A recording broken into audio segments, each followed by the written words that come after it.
Marissa. I'm from Montclair, New Jersey. When I was 17, I was a camp counselor, and I had some friends like that. And I had one friend who was, a few years older than me. One night we were out and we all went to a baseball field, and everybody was, just drinking and hanging out, and curfew came. She walked me back to my bunk and she tried to kiss me.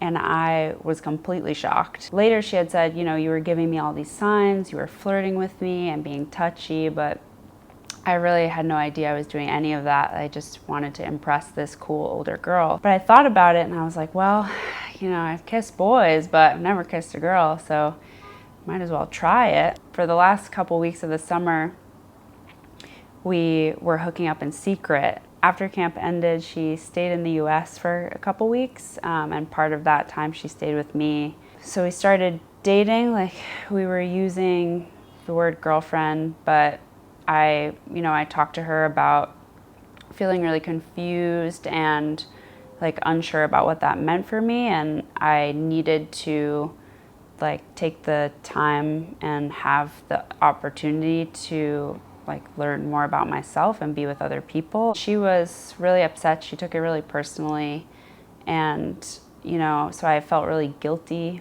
on top of everything else. She would come and visit me, and she was living in northern England and living with her parents, and she was working as a temp, and I was just still a kid in high school. I felt like I couldn't talk to her about a lot of these things, so I was left talking to my friends. I started joking with one of my friends, and I had known him for a while, and he was friends with my girlfriend also.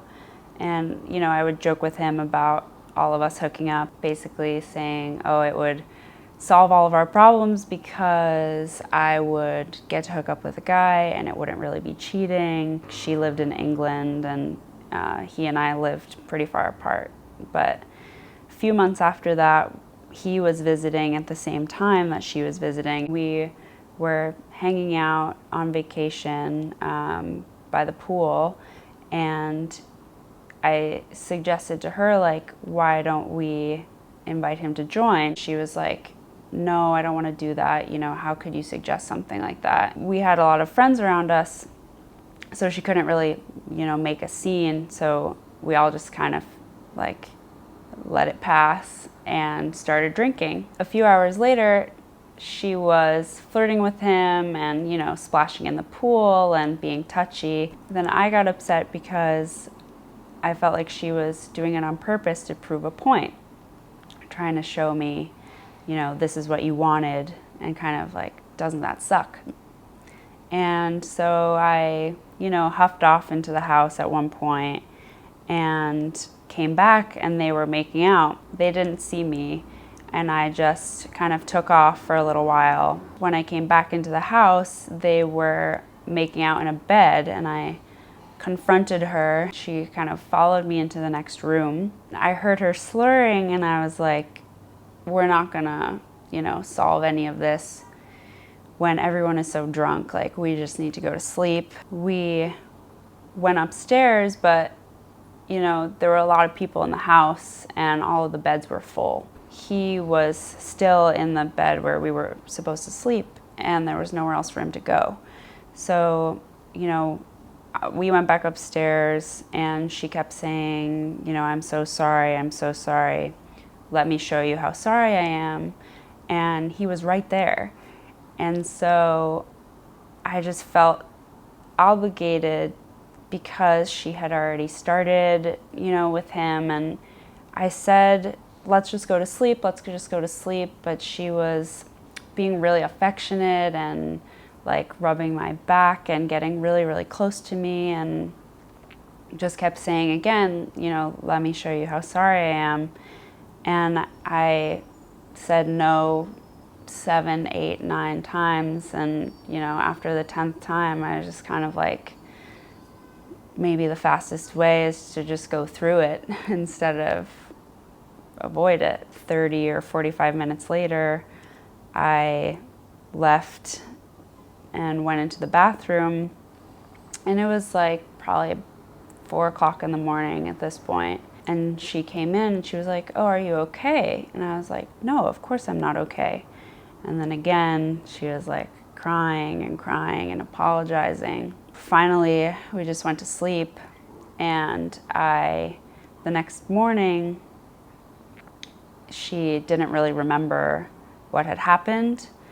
So after he left, I told her, and she was just as upset again. She kept using that same line over and over again. "Let me show you how sorry I am. I love you." I stopped her because I had said no so many times, and I was just like, I can't do this. But she was staying with me for another 6 days. And so we kind of had to just sweep it under the rug. I went off to college, and I was having these nightmares. So at college, I felt really like disconnected from all of the students around me. It was very preppy and very stuffy and very conservative. And so she was kind of an outlet for me, and I had this consistent thing. You know, we had been together for a year. I needed whatever amount of good thing that she could still give me to get me through the situation that I was in. So I was kind of simultaneously like having these really vivid dreams and flashbacks, and also relying on her a lot.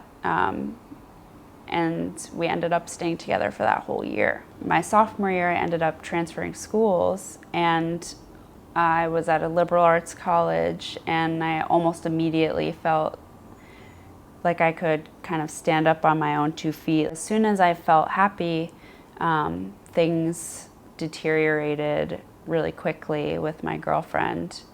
And she was like, you know, "You're not making enough sacrifices, you know, you're not spending enough time with me," even though she was still living in England. So it was all, you know, phone calls and video chatting. At one point I had to leave the library to call her because she was upset. And I just thought to myself, like, if even homework upsets her, like, what am I doing here, you know? So I was able to like finally break up with her.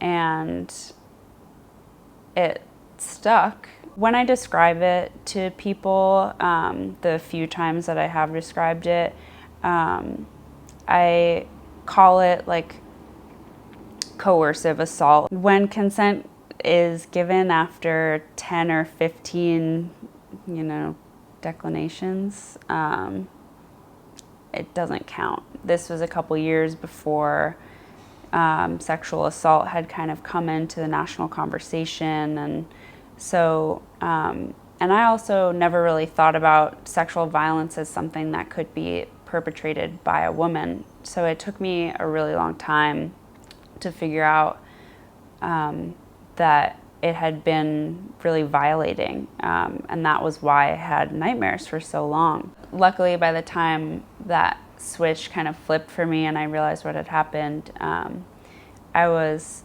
in therapy, and I had this community around me that made me feel really safe. I was able to, throughout that whole time, you know, the few years after the incident happened, make a lot of progress just being comfortable with myself and accepting being queer, and, you know, figuring out what the limits of that were for myself. It took a couple years after that to be to feel accepting of myself, but eventually I got to pride.